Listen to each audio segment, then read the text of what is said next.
વંદે માતરમ વિદ્યાર્થી મિત્રો, ધોરણ 10 સામાજિક વિજ્ઞાન પ્રકરણ 17 આર્થિક સમસ્યાઓ અને પડકારો. આજે આપણે ગરીબી અને બેરોજગારી વિશે અભ્યાસ કરીશું. આપણે બધાએ જાણીએ છીએ કે ભારતની અંદર ગરીબી અને બેરોજગારીનું પ્રમાણ ખૂબ જ વિશાળ પ્રમાણમાં જોવા મળે છે. કારણ કે ભારતની અંદર વસ્તીનું પ્રમાણ છે ખૂબ જ વધારે છે. એમાંની લગભગ 23% જેટલી વસ્તી આજે ગરીબી રેખા નીચે જીવતી જોવા મળે છે. બીજું, દિવસે ને દિવસે વસ્તીની અંદર સતત થતો વધારો કે જેને પરિણામે દરેક લોકોને આપણે રોજગારી છે પૂરી પાડી શકતા નથી. પરિણામે બેરોજગારીનું પ્રમાણ છે વધારે જોવા મળતું હોય છે. આજે આપણે વિશ્વના કોઈપણ દેશોની અંદર જઈએ તો એ દેશોની અંદર આર્થિક સમસ્યાઓનું પ્રમાણ છે ખૂબ જ જોવા મળે છે. કોઈને કોઈ દેશની અંદર નાનામાં નાની એકાદી આર્થિક સમસ્યા છે ઊભી થતી હોય છે. આજે આપણે તો અહીંયા ગરીબી અને બેરોજગારી વિશે અભ્યાસ કરવાનો છે, પરંતુ આર્થિક સમસ્યાઓની અંદર ઘણા બધા દેશોની અંદર વસ્તીની સમસ્યા હોય, કૃષિને લગતી સમસ્યાઓ હોય, પ્રદૂષણને લગતી સમસ્યાઓ હોય, વાહન વ્યવહારને લગતી સમસ્યાઓ હોય, પાણીને લગતી સમસ્યાઓ હોય, વસવાટને લગતી સમસ્યાઓ હોય, ઉદ્યોગોને લગતી સમસ્યાઓ હોય. આમ ઘણી બધી સમસ્યાઓ હોય છે. તો એ સમસ્યાને આપણે કઈ રીતે દૂર કરી શકીએ, એની પાછળ કયા કયા આપણે જવાબદાર પરિબળો છે, તે પરિબળોને અનુલક્ષીને કાર્ય કરી શકીએ તેના વિશે વાત કરવામાં આવી છે. તો આજે આપણે ભારતના અમુક વિસ્તારોની અંદર જઈશું, પ્રદેશોની અંદર જઈશું કે જ્યાં એક સામાન્ય જીવન ધોરણ કરતાં પણ નીચું જીવન ધોરણ જીવતા લોકો આજે આપણને જોવા મળતા હોય છે, કે જેમની પાસે રહેવા માટે મકાન, પહેરવા માટે પૂરતા કપડાં, ખાવા માટે ખોરાક દરેકની અછતથી જોવા મળતી હોય છે. પરિણામે તે લોકો ગરીબી રેખાની છે પોતાનું જીવન છે જીવતા હોય છે. આજે આપણે આ પ્રકરણની અંદર સૌથી મહત્ત્વની વાત કરવામાં આવી તો પહેલું જ કીધું એ ગરીબી એટલે શું તેના વિશે અભ્યાસ કરવાનો છે, કે ગરીબી આપણે કોને કહીએ છીએ. બીજું કીધું ગરીબીનું માપન કઈ રીતે કરવામાં આવે છે, કે ભાઈ ગરીબી રેખા નીચે આ વ્યક્તિ છે એ ખ્યાલ ક્યારે આવે, આપણને ખબર કઈ રીતે પડે છે. ત્રીજું આપણને કીધું ગરીબી ઉદ્ભવવાના કારણો, કે ગરીબી કયા કારણસર ઉદ્ભવે છે, એની પાછળ કયું કયું કારણ જવાબદાર છે કે આ લોકો ગરીબીની અંદર ધકેલાયા. ત્યારબાદ આપણને કહેવામાં આવ્યું ગરીબી નિવારણની વ્યૂહરચનાઓ, કે ગરીબી આપણે કઈ રીતે દૂર કરી શકીએ. તો એના માટેનું અગાઉથી આયોજન કરીએ છીએ કે આપણે આવતા 5 વર્ષની અંદર આ પ્રકારની યોજનાઓ અમલમાં મૂકશું એટલે આટલા ટકા લોકો આ ગરીબીમાંથી બહાર આવી શકશે. પછી કીધું ગરીબી નિવારણના કાર્યક્રમો, ગરીબી દૂર કરવા માટે સરકાર દ્વારા અલગ અલગ કાર્યક્રમો છે શરૂ કરવામાં આવ્યા. ત્યારબાદ સૌથી મહત્ત્વની બાબત કીધી બેરોજગારી, કે આજે આપણા દેશની અંદર સૌથી મોટા પ્રમાણમાં જોવા મળે છે.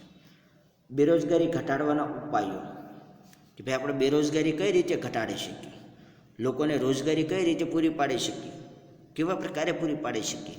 અને છેલ્લું કીધું વિશ્વ શ્રમ બજારનો ખ્યાલ. આમ આજે આપણે આ પ્રકરણની અંદર મુખ્ય 7 થી 8 બાબતો વિશે અભ્યાસ કરવાનો છે, કે જેના આધારે આપણને ખ્યાલ આવે કે ભાઈ ભારતની અંદર આજે આવા પ્રકારની ગરીબી અને બેરોજગારીની સમસ્યાઓ અને તેના નિવારણ માટે સરકારે વ્યૂહાત્મક આયોજન કેવા પ્રકારે કરેલું છે. તો આજે આપણે પ્રકરણની શરૂઆત કરીએ તો તેમની અંદર આપણને કહેવામાં આવ્યું કે પ્રશ્ન 1, ગરીબી એટલે શું, અને ગરીબી રેખા હેઠળ જીવતા લોકોના લક્ષણો જણાવો.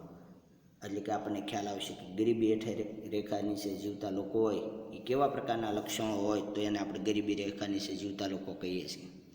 તો સૌપ્રથમ આપણે ગરીબીની વ્યાખ્યા સમજીએ તો એમની અંદર આપણને કહેવામાં આવ્યું કે જેમને ખોરાક, કપડાં અને રહેઠાણ જેવી જીવનની મૂળભૂત પ્રાથમિક જરૂરિયાતો તેમજ શિક્ષણની, તબીબી સારવાર, આરોગ્ય જેવી સેવાઓ પૂરતા પ્રમાણમાં મળતી નથી, ત્યારે સમાજની સ્થિતિએ તેને ગરીબ કહેવામાં આવે છે.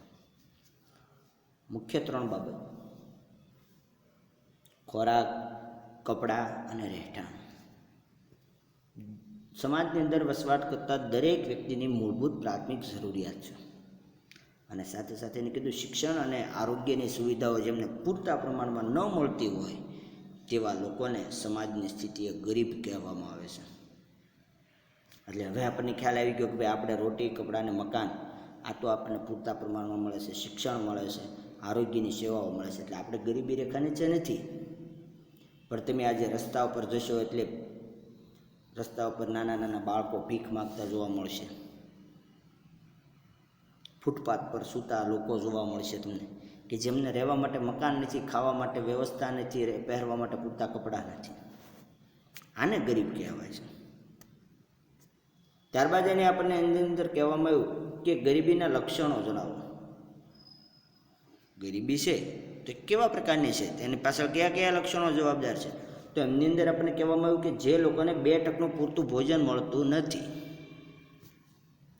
2 ટક, સવાર બપોર કે બપોર સાંજ, 2 ટાઈમ ખાવાનું મળતું નથી. માગીને લાવવું પડે, મળે તો ખાય, નકર કાંઈ નકર ભૂખ્યા સુઈ જાય. આને ગરીબ કહેવાય વિદ્યાર્થીઓ. અને આપણે તો 2 ટકની નહીં, આપણે તો 5 ટક ખાવા જોઈએ છે, તોય પાછા કંઈ ખાવાનું નથી. બરાબર ને? બીજો મુદ્દો આપણે કીધો, જેમને રહેવા માટે પૂરતા પ્રમાણમાં મોકળાશવાળી જગ્યા ન મળતી હોય. આપણે કવડું મોટું ઘર હોય તોય આપણે એમ કહીએ છીએ કે આ નાનું છે. ગામડે જઈ મોટો વગડો વાળેલો હોય તોય આપણે કહીએ સુવિધા નથી. જ્યારે આ લોકોને તો રહેવા માટે ઘર જ નથી, ઝૂંપડું બનાવવાનું હોય. એમાંય તે સરકાર દબાણ હટાવવા આવે ત્યારે એને પાડી છે, પાસે કંઈક બીજી જગ્યાએ જાય, ત્યાં ઝૂંપડું બનાવે. જો ઝૂંપડું બનાવવાની વ્યવસ્થા હોય તો, નકર એમને સૂતા હોય. અહીંયા જો આપણને એક ફોટોગ્રાફ્સ આપવામાં આવ્યો છે, એની પાસે જમવાની કોઈ વ્યવસ્થા નથી, છતાંય કંઈક મળ્યું હોય તો બનાવીને ખાશે, નકર જો આવી રીતના રહે. રસ્તા ઉપર આપણે નીકળીએ એટલે સરસ મજાના પુલ બનાવેલા હોય, ઓવરબ્રિજ, એમની નીચે આ લોકો વસવાટ કરતા હોય, ચોમાસાની અંદર તો ખાસ. ત્રીજો મુદ્દો કીધો, જેમને ગંદા વિસ્તારોમાં રહેવું પડતું હોય, ઝૂંપડપટ્ટી, કે જ્યાં ગંદકીનું સામ્રાજ્ય છે. જ્યારે આપણા વિસ્તાર તો એકદમ ચોખ્ખા છે. જેમની આવક નિર્ધારિત અપેક્ષિત આવકથી પણ ઓછી હોય. આપણને એ તો ખબર છે કે રોજ કામે જઈશું એટલે 200 રૂપિયા, 300 રૂપિયા, 500 રૂપિયા, 1000 રૂપિયાનું કામ થશે જ, તેમ ફિક્સ જ છે. તમારો પગાર અગાઉથી નક્કી થઈ ગયો, મહિને 10,000 મળશે, 15,000 મળશે, 20,000 મળશે, 5,000 મળશે, જે મળવાના છે. આને તો ખબર જ નથી. દિવસ ઉગે ને કંઈક રોજગારી ગોતવા નીકળે, રોજગારી મળે નહીં એટલે ભીખ માગવા નીકળે. જો કંઈક 5 પૈસા 10 પૈસા મળી જાય તો, જો વધારે મળ્યા હોય તો એ પોતાની જરૂરિયાત સંતોષવા માટે એનો પ્રયત્ન કરશે, જો નહીં મળે તો એના માટેના પ્રયત્ન કરશે. ત્યારબાદ કીધું આપણને, જેમને પોષણયુક્ત આહાર ન મળતો હોય, સારું ખાવાનું ન મળતું હોય, કારણ કે 2 ટકનું જ ખાવાનું પૂરતું નથી મળતું, તો સારું ખાય તો કીધી શકે. ફળ ફળાદી, શાકભાજી, દૂધ, પ્રોટીનયુક્ત ખોરાક છે, વિટામિન વાળો. અને આપણે અહીં ઘણા બધાને તે આખો દી દૂધ આપો તો યાર.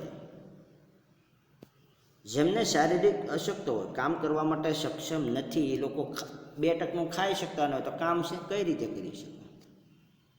એટલે શારીરિક રીતે અશક્ત હોય, જેમનું આયુષ્ય રાષ્ટ્રીય સરેરાશ આયુષ્યથી પણ ઓછું હોય. આપણું જીવન ધોરણ જેવા પ્રકારનું છે, આપણો ખોરાક જેવા પ્રકારનો છે, પોષણયુક્ત ખોરાક છે, એટલે આપણે લાંબુ જીવીએ છીએ, 80 વર્ષ, 100 વર્ષ.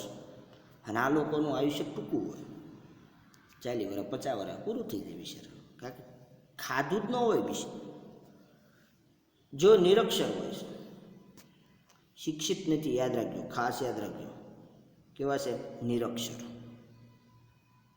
કે જેમને અભ્યાસ કરેલો નથી, જેઓ સતત અનેક નાના મોટા રોગોથી પીડાતા હોય.